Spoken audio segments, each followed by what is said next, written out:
Think you know pirates? Think again.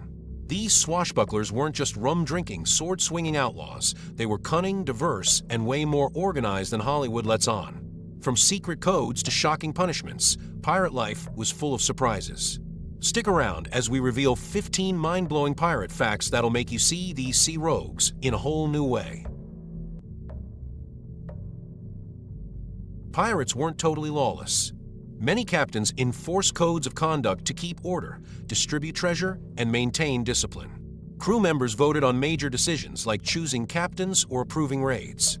Treasure was divided by rank, while violations could lead to flogging or marooning. These rules created surprising structure on ships. Pirates combined rebellion with organization, ensuring survival at sea while keeping fairness among their crews. The iconic skull and crossbones flag wasn't just a decoration. Pirate captains designed unique flags to terrify enemies, featuring skeletons, bleeding hearts, or hourglasses. Raising the Jolly Rogers signaled surrender or die, often convincing enemy crews to surrender without a fight. These flags were early psychological warfare tools, striking fear and asserting dominance. The Jolly Roger became a symbol of identity, reputation, and intimidation across the high seas. Pirate crews were a surprising mix of races and nationalities.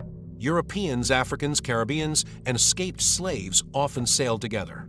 Skills mattered more than origin. Navigators, gunners, and surgeons were highly valued. Pirate ships were sometimes more tolerant than societies ashore, giving marginalized people freedom, respect, and opportunity. These diverse crews blended languages, traditions, and strategies, making pirate life uniquely cooperative and egalitarian despite their outlaw status.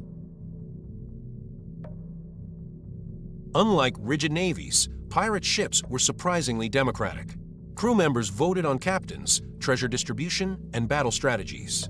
Each pirate had a voice, regardless of rank, while the captain's authority was limited to combat or navigation. This system maintained loyalty and fairness, reducing mutiny risks. Pirate democracy also encouraged accountability. Captains could be replaced if their crew felt cheated. These floating mini-republics were a radical contrast to authoritarian governments ashore. Some pirates weren't entirely illegal. They were privateers with government approval. Letters of marque legalized attacks on enemy ships during wartime, allowing pirates to plunder under official sanction. These letters blurred the line between piracy and state-sanctioned warfare. Famous pirates sometimes started as privateers, earning money and experience before turning rogue. It shows how piracy could be politically connected and opportunistic, with governments exploiting pirates to disrupt rivals while maintaining plausible deniability. Contrary to popular myths, treasure maps were uncommon. Pirates usually buried treasure for security, but most plunder was spent immediately on food, rum, or supplies. Tales of buried gold often came from sensational stories or legends. Maps were usually simple sketches, not detailed guides. Hollywood exaggerated the idea of X-marked spots. Pirates prioritized survival, trade, and quick spending over long-term hoarding. Still, the concept of hidden treasure captured imaginations, inspiring countless myths, novels, and films. Pirates valued health more than most assume. Ships carried surgeons or crew trained in basic medicine.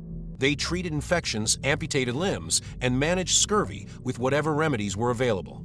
Pirates understood that a sick or wounded crew meant a failed raid. Despite harsh conditions, survival depended on teamwork and medical care. Some even took hygiene seriously, bathing and cleaning to prevent disease, making pirate ships surprisingly pragmatic environments for human survival at sea. Discipline was harsh. Pirates enforced severe punishments to maintain order. Crimes like theft, desertion, or cowardice could result in marooning, flogging, or death. Marooning left offenders on deserted islands with minimal supplies, a slow, terrifying fate. These punishments weren't random. They reinforced authority and protected crew welfare. Fear kept pirates in line, but the threat of severe consequences also discouraged mutiny and promoted loyalty, making the pirate code enforceable in the chaos of the high seas.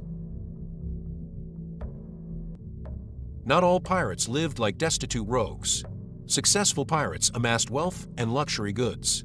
Jewelry, fine clothing, and even exotic pets could be found aboard. Plunder often funded extravagant lifestyles on shore between raids. Some pirates invested in legitimate businesses, taverns, or property. While most popular images show tattered scallywags, many pirates enjoyed comfort and status, living proof that crime sometimes did pay. Wealth was a key motivator, driving daring raids and shaping pirate ambition beyond mere survival. Though rare, female pirates existed and were feared. And Bonnie and Mary Red disguised themselves as men, fighting alongside male crews. Some held leadership positions and commanded respect through skill, strategy, and courage. Women faced additional dangers due to societal expectations, making their survival remarkable. They challenged gender norms on the high seas, proving that pirate life, though perilous, could empower those bold enough to take it. Pirates weren't just fighters, they were clever communicators. They used flags, lanterns, and coded signals to coordinate attacks or warn allies. Messages could convey surrender terms, battle plans, or hidden dangers. Effective communication reduced risk and increased efficiency during raids. Their signaling systems were sophisticated, showing that pirates understood strategic planning and coordination, making them far more organized than the chaotic marauder stereotype suggests. Pirates customized and innovated weapons to survive. Cannons, cutlasses, pistols, and boarding hooks were adapted for small ship combat. They often reinforced hulls or rigging to withstand enemy fire. Some used grappling tactics to board ships quickly. Pirates were tactical engineers, combining brute force with clever design. Weapon innovation wasn't just about offense, it was survival strategy, allowing smaller, faster pirate ships to outmaneuver larger naval vessels. Not all pirate flags were skull and crossbones. Designs varied by captain and conveyed specific messages. Some used hourglasses to signal death was near, others bleeding hearts for revenge. Flags could intimidate enemies, signal intentions, or differentiate crews. The diversity of flags reflects creativity, psychology, and branding at sea. Pirates understood symbols' power and leveraged them, turning a simple flag into a tactical tool and a statement of identity on the open waters. Surprisingly, some pirates planned for retirement. Wealthy pirates often invested in legitimate businesses, bought land, or settled on islands. Those who survived long enough sometimes sought amnesty from governments. Retirement was a way to secure wealth without continuing dangerous raids. Some even disguised their former identities to live peacefully ashore. This shows pirates weren't reckless thrill seekers alone. They could think ahead, strategize, and convert risk into long-term stability. Pirates shaped literature, movies, and pop culture for centuries. Stories like Treasure Island and characters like Captain Jack Sparrow cemented pirate mythology. Hollywood amplified myths of buried treasure, parrots, and eye patches, often diverging from historical reality. Yet the enduring fascination shows pirates' symbolic power, rebellion, adventure, and freedom. They remain icons of risk-taking, ingenuity, and defiance, captivating imaginations across generations, proving that the pirate legend outlived the era of sail.